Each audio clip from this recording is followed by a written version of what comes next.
Hello, everybody. I hope you guys are having a fantastic day. And what I'm going to do today is give you 5 reasons to check out and see if you like Calibria Crystal Guardians. I'm going to walk you through the reasons I've been enjoying the game. And if any of these reasons sound appealing to you, I do have a download link. They were nice enough to sponsor this video. And we do have a link you can click on and download and play the game if you would like to give it a try. So sit back, give the video a like while I walk you through some reasons to play Calibria Crystal Guardian. Reason number 5, things to do. There is a very large map full of all kinds of crazy things you can do. Everything from like a Thanatos world boss that I haven't unlocked yet because you need higher levels, all the way to all these different battles throughout. This is kind of like the campaign here. There's the Otherworld Trios, which is like Vapor Dreamland, where you can go and you can kind of swap items. There's the Spire, which is kind of like a never-ending type of tower you climb. And there's the Lair, which is where you kind of farm the in-game money. And, you know, there's all these different types of evil guards, or the lawful guard, or chaotic guard, etc., etc., etc. Without getting too crazy, there's a lot of different things to do in this game. So if lack of content is something that bothers you, this game does have a pretty good amount of content to dig through. Number 4 for me is going to be the setup makes sense when it comes to most of the things in the game. For instance, there's a skill tree. You can prioritize what skills you want people to use over the other ones. When the skills are prioritized, whenever you go to level up those skills, it will level up the prioritized ones first. When you have any evolving that happens, you can either straight up get the evolution tickets, which you can just buy if that's something you want to do, and then you can skip the evolving, which makes it way easier, or the evolution is really simple. You get the 4 different types, you put them together, evolves the hero. That's it. It's done. You don't have to evolve each star of the hero. You just evolve one.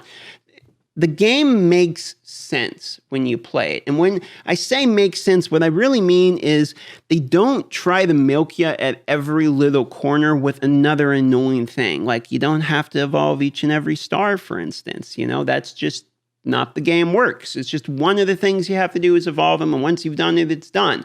Same thing with the skills. You can put the, you know, they call them skill cats in this game. You can put the skills where you want them to go. It will prioritize the skills that are selected first.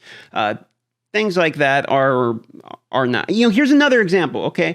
Another one, the runes, meaning basically like gear in this. When you unequip, you can just unequip it. Like if I unequip, it just comes off. Look, it's just unequipped. I can put it back on now. That's it. There's no cost for unequipping gear in this game. It works like you think it should. Number 3 for me is the constant generosity you get in the game for accomplishing almost anything. For instance, when you get any hero at all, anything from a 1-star all the way up to a 5-star, all the way up to the 5-star, and then you ascend it version of that character, you get rewarded for doing that. Even ascending a 1-star, you'll be rewarded for. You can go in here in the archives, which is really cool. Here's your characters. You go here, the archives. These are all the different characters of all the different types. I can go through the different elements here, and you can see not only what you've collected, but you get rewarded as you collect them with different materials. You can also see your skins. That's right, this game has skins. You can equip skins on people, and skins do in fact give you some minor stats, but that's not game-changing, okay? So the pay-to-win aspect is not out of control, for instance, to give you the idea. Now, also in the archive rewards, since we're here, when you get all of the characters of one type, like look, I need one more, and then I get Eve, for instance, or I do have Zeus because I have acquired all of the characters of this type, gives you Zeus, so I was able to get him for absolute free. You see what I mean about some constant generosity? I really like things like that in the game because it makes it more feel like a give and take in the game. Like you earn something, here it is. You put some money into the game, maybe you did some achievements, blah, blah, blah, blah, blah, and then you got a reward back. It's not like you just dump money into the game and you purchase what you want, and then next time you want something, you have to dump money again. There is actually things that can happen without putting money into the game, or if you do, there is things that can happen once you have put money into the game that you can still earn rewards. You see what I mean? So it doesn't just end, it's not a one-faceted thing. There's other characters, I've put a pretty good amount in, and there's other characters I haven't unlocked. I need a Lich before I can get Azura. Hades here, I still need a pretty good amount of characters for as well. So you can see that, there's a pretty good amount of people still to unlock in this game. There's a variety.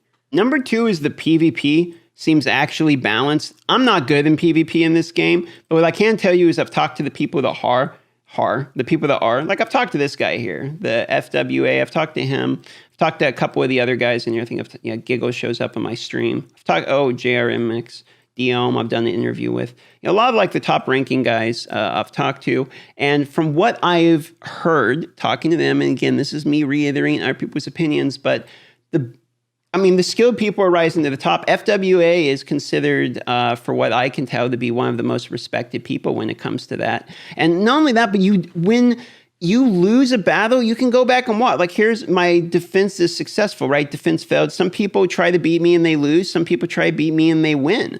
But you can go back and you can rewatch your battles, or you can even counter them. Like, let's say I want to watch this guy. He's level 50. Okay, let's watch him beat me. And, I'm still learning the game, so I'm sure my team fell pretty hard. So he attacks my Spider Queen, destroys my Spider Queen. And you can set a defense, too, which is pretty cool. You can set your defense. You can set different skills on defense. So if you have like a character that's really good in PvE and PvP, but they only have one skill set that's only good for one, you can change that. So like I can have a PvP skill set and a PvE skill set with the same character, and it doesn't cost me anything to do that, which is quite nice.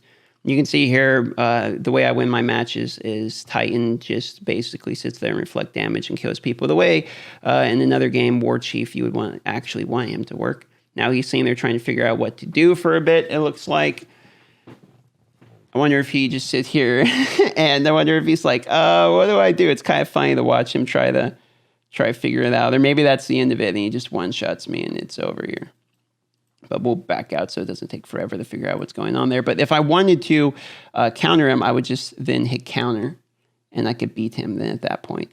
Pretty cool. Same thing, you can rewatch the ones you win and you get points for when you do. And if you beat someone, they can also counter you. There's weekly rewards depending upon your rank and where you're at. And if you have really good ranks, you can get scrolls, which are basically for the best characters in the game. Pretty fantastic. So you get rewarded well for your PvP. And it's also broken down like top 5, top 10, top 20, top 40, things like that. So you're not stuck, with only like number 1, number 2, number 3, or something like that. It is that's pretty cool as well.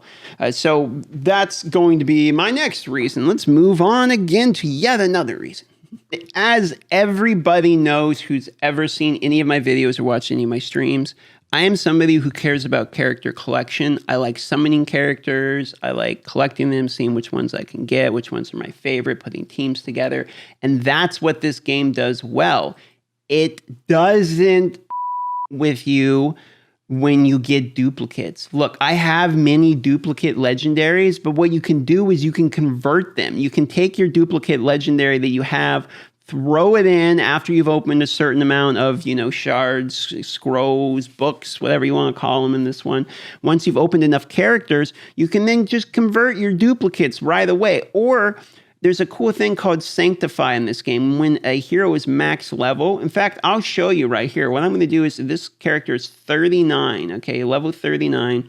Let me crunch up a bunch of these characters here, and we're going to try to get this character to level 40 real quick. Because what I'm going to do is I'm going to show you how it works when you have a duplicate. There's something called sanctify. Oh, here's an experience cap. Boom, that's what we need. Get rid of some of those. Let's crunch these 3 stars. I don't need these characters here. You're not really supposed to do this. This is a huge waste, but I don't actually need these characters. And I'll tell you what, one moment with computer magic, I'm going to fix this and be right back. Okay, here, these are experience cats, which what they do is they level up your character quickly when you have them. I had some in my vault. I had to go dig them out. There we go.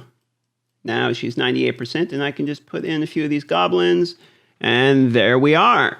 Now she's max level, okay? So what we do is we go to Sanctify, we grab one of these duplicates that we have, we click Sanctify, pow. Now she's sanctified, it opens up a bonus spot, and look, there's all these passives we can choose from, and you may be like, oh no, now it's a hard decision, but no, you choose a passive, okay? You're like, you know what, I'm gonna pick this one. And then, oh, guess what? Now you picked the wrong one. You want to switch it? Oh, you can just switch it. That's it. No big deal. You can just take it off. Be like, yeah, I don't want this one anymore. Cancel that one. I want this one now. You know what? Actually, I think I want... You know what? No, we're going to do this one. You know, you can just move it. You know what I mean? You can just move it around. And then while you're at it, you can move your runes without it costing you anything. So my number one reason for me in this game is duplicates do something and it doesn't waste your resources. Everything that you get in the game is useful and can be turned into a useful product. You don't have waste, and that has been an issue for me in many games I've played. So for me, that's a huge number one. If you guys have enjoyed this video, please do give it a like or subscribe if you want to see more, and leave a comment down below on what your favorite part of the video was. And if you want to download the game, like I said, I have a downloadable link, and it supports my sponsor and it supports myself. So thank you very much for your time, and have a great day.